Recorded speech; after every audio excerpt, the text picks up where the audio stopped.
Halo Jabra Tim. Ada sesuatu yang lagi rame nih. Lu harus kasih dia kesempatan lagi.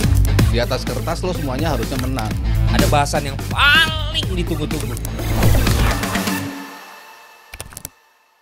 Selamat malam Jebret Tim, DPI Live edisi hari Rabu bareng Mas Pagoda Zuf, ada Rizal Palevi, dua fans Liverpool yang satu frame lagi sedikit menangis ya ini ya. Wow.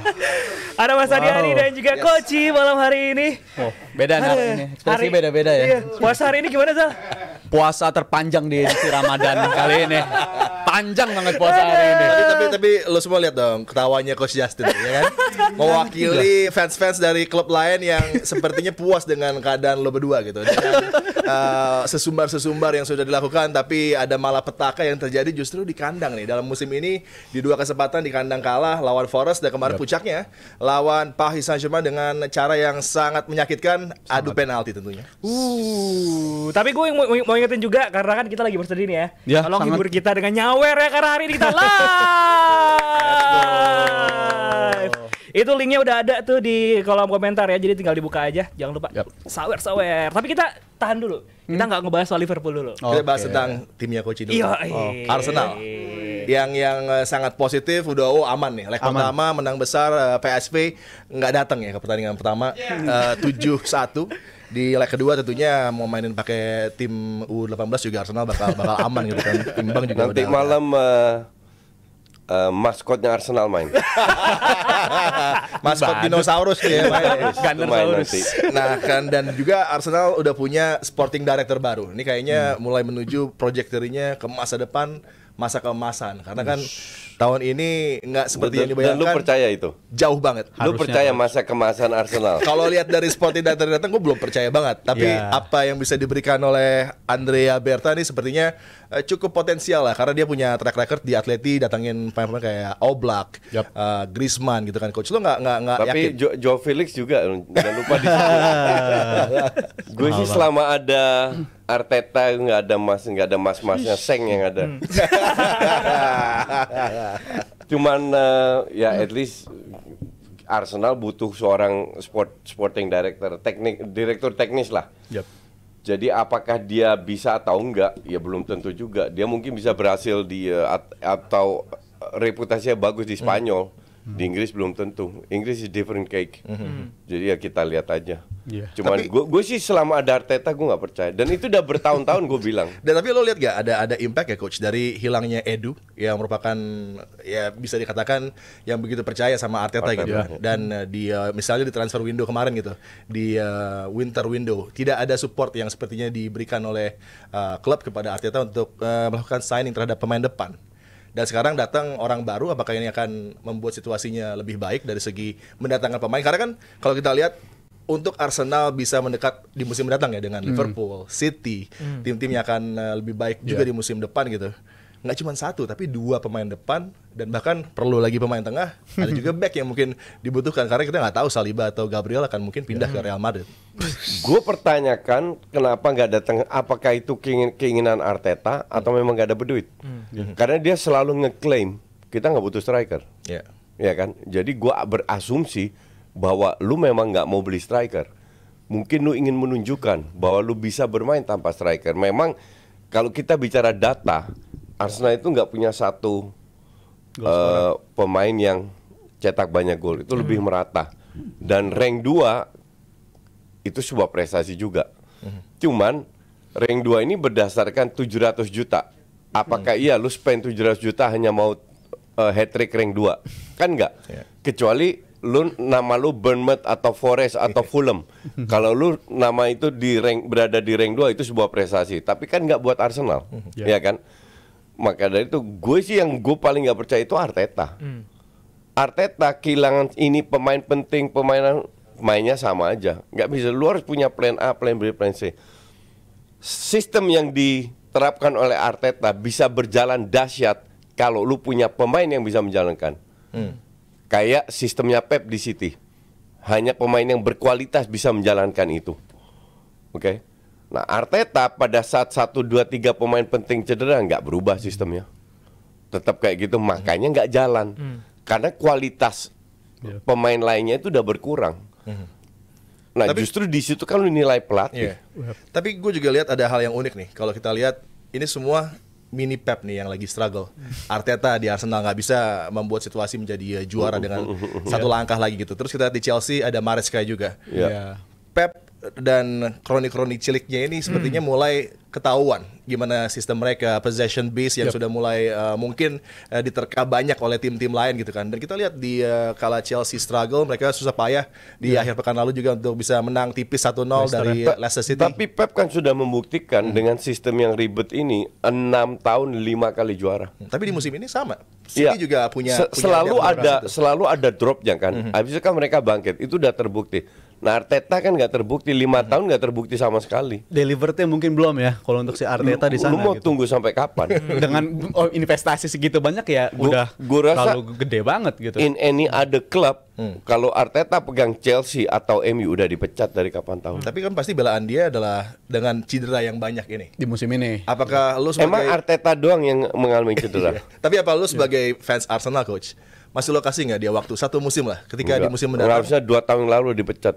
Udah terlambat berarti. Iya, terlambat. I mean, gue mengatakan gue tidak percaya Arteta itu bukan gue masih inget Panji duduk di tempat lu, di mana Arteta Arsenal lagi bagus. Coach, lu Arteta in atau out? Gue tetap out. Karena I know this coach gitu loh. Seperti manusia itu melihat kelihatan karakternya pada saat dia terpuruk, baru karakter aslinya keluar. Kayak kemarin nih. Kayak kemarin. Press Kabur conference semuanya post match. Iya. Melengos begitu aja. Arteta begini. Pada saat timnya terpuruk, kelihatan sehebat apa lu. Dan ini udah berkali-kali terjadi dalam rentan waktu 5 tahun, bukan sekali. Pep terbukti tahun ini jeblok, dia waktu Liverpool juara, City juga jeblok, tahun depannya juara lagi, ya kan? Arteta apa? Dengan dana 700 juta, apakah lu nggak bisa ngelihat Nketiah itu 4 tahun loh? 4 tahun gue udah bilang Nketiah out, baru akhirnya baru dilepas. Itu kan buang waktu semua. Dan banyak kasus Willock lah, siapa you name it lah. Terus beli Gapsus sama Zinchenko. Kalau Gapsus sama Zinchenko hebat, nggak dilepas sama City. Sekarang Sterling. Musim ini Sekarang Sterling. Menurut lo gimana, Jal? Ya, menurut gue cederanya Arsenal di musim ini pun lewat pemain penting mereka macam Saka, Martinelli, habis itu Havertz itu nggak lepas dari Arteta juga gitu. Karena dari segi permainan dia kita udah pernah bahas juga di sini soal intensitas. Justru Arsenal tim ranking 3 gitu dari segi intensitas, dari segi daya jelajah. Gimana bisa lu main dengan daya jelajah setinggi itu? Padahal lu tahu persis squad lu nggak sedalam itu gitu. Dari segi kualitas maupun dari segi kuantitas. Jadi salah dari Arteta cukup banyak banget di musim ini. Dan gue suka banget di beberapa hari lalu, minggu lalu ketika menang dari PSV, Thierry Henry ya bilang ya, ini masalahnya kan Arsenal selalu bilang Saka overuse. Salah kurang overuse apa di Liverpool gitu. Jadi balik lagi ke cara penggunaan pemain itu dan juga soal pemain karakter itu masing-masing. Dan menurut gua Arteta gagal untuk melindungi pemain-pemainnya untuk terhindar dari cedera. Bahkan Havertz cederanya bukan dari match loh. Lagi di Dubai malah dia. Lagi di Dubai dia malah cedera. Lagi latihan bahkan. Jadi menurut gua Arteta pun juga gagal untuk melindungi pemain-pemainnya. Dan untuk musim depan di retake yang akan datang gue pun ragu. Karena Simeone juga beberapa kali selalu ngomong ke publik dia kurang puas sama squadnya gitu. Itu kan indikasi kalau Simeone sendiri juga nggak terlalu di backup sama si sporting director yang lagi menuju ke Arsenal. Jadi style of play Arteta, sistemnya dia juga ini berperan besar juga untuk cedera para pemain yang ada gitu kan. Kayak Havertz mungkin lo lihat dia nggak sebagai hanya pemain depan tapi dia track back, dia melakukan banyak hal-hal yang dibutuhkan sebenarnya oleh Arsenal, membuat hamstring jadinya kan. Iya, itu terjadi kan ke Havertz dan itu menurut gue terjadi juga ke Saka dan cukup telat menurut gue Arsenal menggunakan si Nwaneri karena ternyata Nwaneri bisa nawarin kualitas tapi ketika dia ada nggak terlalu dimainin juga gitu. Tetap Saka bahkan di game yang udah pasti menang pun tetap Saka yang dituruni dan itu berdampak fatal banget bagi Arsenal di musim ini. Dan faktor-faktor lain juga di paruh musim pertama gue inget banyak banget kan match yang mana mereka tuh ditentukan sama set piece menangnya gitu. United abis itu menang lawan Spurs 1-0 lewat set piece juga dan sekarang udah 6-7 game ini Arsenal udah belum lagi dapat gol dari set piece. Jadi menurut gue alarm bagi Arsenal di musim ini tuh udah banyak banget menurut gue. Dan gue cukup khawatir sih kalau sampai di Premier League asumsi nggak juara dan di Champions League nggak bisa melangkah lebih jauh dari quarter final. Pasti nggak juara. Champions League coach. Kalau Premier League pasti nggak. At least melangkah jauh menurut gue ada ini harapan. Ketemu Madrid ya kali. Oh iya, ada Madrid, ya. Madrid. Ketemunya kan antara Real atau Atleti kan. Iya. Itu dia yang nunggu. Gua harap ATM lebih bisa ngelawan. Ketemu Real Madrid selesai. Jadi lo belum melihat coach bahwa dengan datangnya Andrea Berta ini akan memberikan perubahan signifikan di transfer nanti untuk persiapan tim? Lu mau datengin asumsi si Berta ini datengin by the way di Belanda yang nama Berta itu tahu siapa? Apa tuh? Sapi. Sapi itu punya nama yang salah satu Berta. Kalau nama Berta itu di asosiasi sama sapi. Sapi perah. Perah nanti nih. Itu intermezzo. But anyway, Nice info.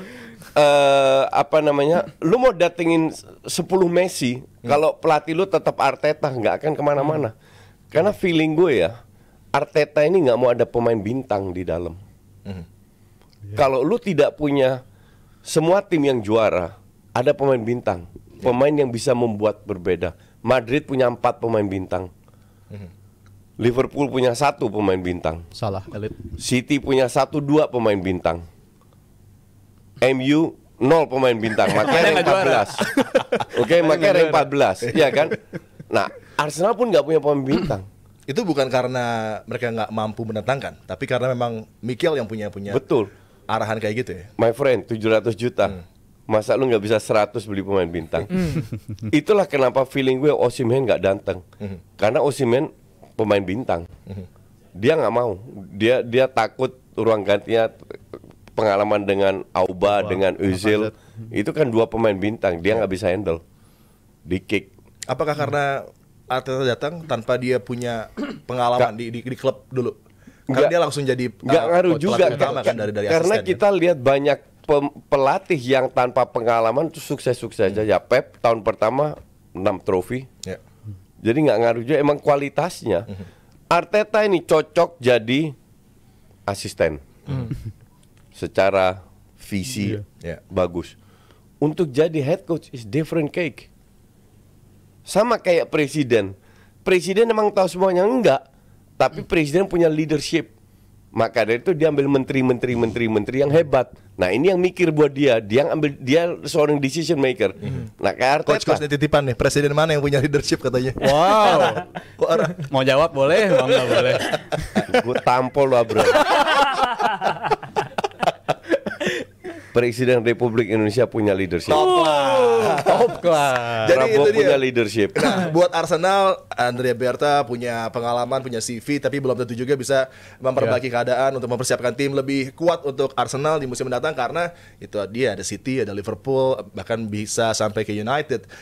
Bersiap untuk lebih baik untuk mengancam siapapun nanti yang menjadi juara seperti Liverpool jadi juara kan di musim ini. Amin, musim ini Premier League Dan akan Liverpool. semakin menarik untuk musim mendatang tentunya. Ya, dan kalau kita lihat Arsenal kan udah 1 langkah untuk masuk ke 8 besar, tapi ada yang juga harus hati-hati. Nanti malam ada Real Madrid yang akan derby Madrid ya, di mana akan melawan Atletico Madrid. Enggak, sebelum lu terusin, tolong fans Liverpool, warga Anfield nonton Arsenal. Karena satu-satunya yang mewakili Inggris. Udah. Aston Villa coach. Aston Villa itu kebetulan. Ntar lagi juga out Aston Villa. Udah dipakai nih. Ntar next round juga out. Bersama Arsenal. Tapi dengan kemenangan kemarin coach 2-1 Real Madrid masih ada chance gak untuk ATM bisa bounce back coach? Oh bisa. Ini kan derby ya. Derby rank 1 lawan rank 20 pun kayak Liverpool lawan Everton. Everton rank berapa? Liverpool rank 1. Tetap derby. Karakternya beda. Pemain mendadak, pemain dari rank 20 atau rank 15, rank bawah itu mendadak dapat suntikan adrenalin sehingga mereka mendadak jadi hebat. Nah, ini juga derby. Walaupun beda dengan El Clasico, tapi lawan sekota loh. Klub lu nomor 2, kalau lu bisa ngalahin rank klub nomor 1, itu sebuah motivasi yang luar biasa. Tapi kembali lagi ke kualitas. Kalau ATM bermain kompak as a team, bagus, bisa ngalahin. Tapi kalau setengah-setengah, ya yang sulit ditaklukkan itu kan 4 pemain depannya Madrid ini. Yang bisa ngalahin mereka, yang bisa ngalahin Madrid itu 2, 1 Barcelona, 1 dirinya sendiri. Pada saat mereka nggak perform, pada saat Mbappe nggak perform, Vini nggak perform, selesai itu Madrid. Tapi kalau rata-rata kan mereka perform, sulit untuk ditaklukkan. Dan Atleti ini punya rekor home di Europe luar biasa ya. Bagus, Mereka betul. Kalah 97, tahun 97 udah sangat lama sekali gitu. Iya, maka dari itu there is a chance. Itulah kenapa gue kasih live reaction ntar malam. Iya, tahun 97 udah lama banget, dan di musim ini di La Liga pun Atletico juga belum kalah gitu. Mereka kuat banget ketika tampil di kandang. Mereka juga punya, bahkan si Simone gue rasa kalah di leg pertama hanya defisit 1 gol. Cukup happy juga dia, kalahnya cuma segitu menurut gue. Dia ngebawa ini tabungan dia di leg kedua. Dan para pemain untungnya juga fit semua untuk pertandingan nanti malam bagi Atletico gitu. Dan gue sih ngarap ada elemen of surprise lagi dari Atletico ya, yang mana ini diakuin juga sama Rodrigo-nya Madrid di pekan lalu, yang mana dia bilang, gue gak nyangka Atletico bakal main terbuka ini, seberani ini. Biasanya mereka cuma nunggu doang, defend, dan di pekan lalu mereka berani ngerespon. Dan gue rasa kalau Atletico main begitu lagi, bukan gak mungkin Madrid bakal kesulitan, karena di beberapa pekan terakhir ada pertanda yang menurut gue agak kurang seneng lah, semacam Valverde ditarik keluar di pekan lalu karena ngerasa nggak nyaman. Kemarin juga di match La Liga dia nggak dimainin full. Menurut gue kalau sampai seorang Valverde begitu kuat sampai udah ngerasain dia nggak nyaman karena cedera, itu udah pertanda yang menurut gue. Dan Mbappe pun belum fit amat ya. Mbappe jadi belum fit. ya gue sebagai fans Arsenal gue harap ATM yang lolos, karena Arsenal ketemu ATM peluangnya lebih besar daripada ketemu Real Madrid. Sesimpel itu. Dan Vini juga kemarin untungnya balik ngegolin lagi ya. Karena sebelum dia ini kan rasanya hilangnya lama banget nih Vinicius. Sudah di tahun 2025 bukan pemain yang perform di Madrid, dan bahkan kalah bersinar dibanding Rodrigo menurut gue di tahun 2025 ini. Tapi gue rasa dengan kembalinya dia mencetak gol kemarin di La Liga, gue harap sih bisa ngebalikin performa lagi. Dan juga di 2 game terakhir gue rasa peran Modric masih penting banget rasanya ya. Setelah si Ceballos out, rasanya dia mulai balik lagi, dan itu penting banget. Tapi PR-nya nggak bisa 90 menit dia ini menurut gua. Dia pernah main jadi starter, gua nonton lupa lawan match apa ya. Jelek banget Modric. Mungkin sebelumnya dimainin juga coach. Dia gitu polanya tuh. Kalau dia 15-20 menit setengah jam, lu bisa ngelihat topnya Modric. Tapi kalau dari starter sampai menit 80 bisa. Itu terjadi. Nggak sanggup dia. Biasanya kalau sebelumnya dia udah main menit, next main lagi, performanya nggak sama gitu. Umur 39, what do you expect? Ya udah. What do you expect? Dan bagus dia masih bisa main, bisa berkontribusi di Madrid. Dan kita akan lihat ini perkiraan dari susunan line up yang akan ditampilkan untuk Atleti sama Real. Atleti juga di La Liga nggak bagus kemarin resultnya, mereka sepertinya konsentrasi untuk di match menghadapi Real. Dan gue coba untuk meng-highlight mungkin Zal, lapangan tengah ini jadi duel yang sangat-sangat menarik. Dan kalau misalnya Barrios main di sana, ada juga Simeone, gue melihatnya ini akan menjadi keadaan yang mungkin secara pertahanan akan agak longgar ya bagi Real untuk bisa mendominasi di sana. Gue rasa barisan tengah mereka juga harus bisa nge-cover di, kalau berkaca dari leg pertama ya, yang mana Javi Galan tuh sendirian, sering dieksploitasi, itu gampang banget dieksploitasi gitu. Dia kerap kali sendirian, dia dibikin terjebak dalam situasi 1 lawan 2. Gue rasa dia orang yang harus dilindungi di pertandingan nanti malam, karena Madrid jelas punya kualitas yang bagus banget di area lini tengah. Dan pekan lalu walaupun Koci mungkin gak suka banget sama Tchouaméni sepanjang dia karir di Madrid, tapi pekan lalu gue ngerasa dia nggak perform. Gue ngerasa pekan lalu Atletico oke. Bagus. Gue kan nggak nilai pemain dari 1 match. Sejak dia datang kan maksudnya. This guy costnya 100 juta loh. Pricey. Ya, nggak perform untuk 100 juta. Fair aja. Dan dia lebih sering main jelek daripada main bagus. Udah di situ aja. Dan pekan lalu sih mainnya bagus, dan gue harap kalau dia bisa lanjutin kayak begitu, menangin di lini tengah kayak semoga bisa, karena lini tengah Atletico juga horor-horor juga kan sebenarnya, para petarung semua. Kalau gitu. pekan lalu bagus, artinya sekarang nggak bagus. Gue nggak pernah lihat dia 2 match main beruntun bagus. Nah nih kalau kita lihat lapangan tengah tadi ada Tchouaméni, ada Camavinga. Justru Camavinga yang di leg pertama banyak banget errornya, melakukan begitu banyak kesalahan yang biasanya nggak terlalu kelihatan dari game. The whole season Camavinga ini jelek banget. Underperforming. Bener-bener bukan levelnya Madrid ini. Lu kalau lihat performa Madrid, Barca dengan setengahnya pemain muda bisa di atas Madrid, itu yang salah Madrid, bukan Barca. Barca so-so aja, ya kan? Madrid harusnya 10 poin di atas Barca dengan squad kayak gini. Karena pemain tengahnya bapuk, pemain belakangnya bapuk, itulah kenapa Barca sekarang di atas Madrid. Dan ngomongin 2 nama tadi kayak Tchouaméni atau Camavinga kan di sepanjang dia datang, sejak dia datang kan paling sering di otak-atik posisinya kan. Yang mana kalau ada karena pemain nggak belakang perform. Kalau lu perform, lu akan main. Coach, menurut gua rontok di belakang juga. Di tengah. Di tengah juga sejak apalagi nggak ada Kroos sekarang musim ini. Lu kalau juga. punya sistem bagus, serangan ini ditahan sama tengah dulu, baru ke belakang. Tapi ini karena tengahnya sering bolong, langsung ke belakang. Menurut gue nggak lepas dari faktor cedera lini belakang mereka juga sih, apalagi kayak Asensio istilahnya kecebur banget di musim ini. Itulah kenapa lo harus punya pemain tengah 2 DM bagus. Dan ini enggak. Zamannya Kroos sama Casemiro. Itu kan dahsyat. Nggak lewat lo. Nggak usah ke belakang, tengah aja nggak lewat loh. Juara. Hasilnya juara sering. Semua disapu bersih sama tim-tim itu. Tapi sekarang lu banding Kroos, Casemiro bukan sekarang ya, top-topnya Casemiro ya. Casemiro Real Madrid kan. Versi Madrid ya. Sama sekarang Kamavinga sama Tchouaméni. 4 level. Iya. Tapi ya fair aja. kadang mereka kan punya solusi juga kayak di musim ini. Ya solusinya ada pemain depan. Kayak Ceballos kan juga menunggu Lu kebobolan 3 cetak 4 gol, you still win the game. Cara Madrid. Itu Madrid. Itu cara Madrid Itu Madrid itu. Kan? Ceballos musim ini udah cukup mengejutkan menurut gua. Dan sayang dia cedera ya. sayang dia absen dan kemungkinan berakhir musim. Tapi kalau ngeliat line up lagi, gua rasa cukup kasihan kalau sampai ninggalin si Brahim Diaz ya. Melihat lagi performa dia lagi hot banget, bahkan di pekan lalu Atletico. Mending bagus. pasang Brahim Diaz menurut gua layak untuk dapetin kesempatan lagi di pertandingan Atletico. Pada intinya Real Madrid akan loloskah mungkin dengan hanya bermain imbang di kandang Atleti, atau justru Atleti yang bisa menunjukkan aksi mereka yang sebenarnya di kandang? Gua rasa Real Madrid masih sih. Walaupun di kandang rekor mereka sebagus itu, tapi at the end of the day kualitas individu Madrid bakal nganterin mereka untuk lolos seperti sebelum-sebelumnya. Dan Madrid punya itu, dan tadi makanya walaupun line up ini diturunin, tapi mereka masih punya Brahim Diaz di bangku cadangan, dan mereka masih punya Arda Güler yang kadang juga punya clutch moment. Jadi gue rasa Madrid punya kesempatan besar banget untuk lolos. Untuk lo, Coach? Tunggu Arsenal. Gue rasa Madrid, gue harap ATM. Dari point of view Arsenal ketemu siapanya ya ini. Ini kan makanya gue harap kan. Kalau harap kan subjektif. Kalau rasa kan objektif.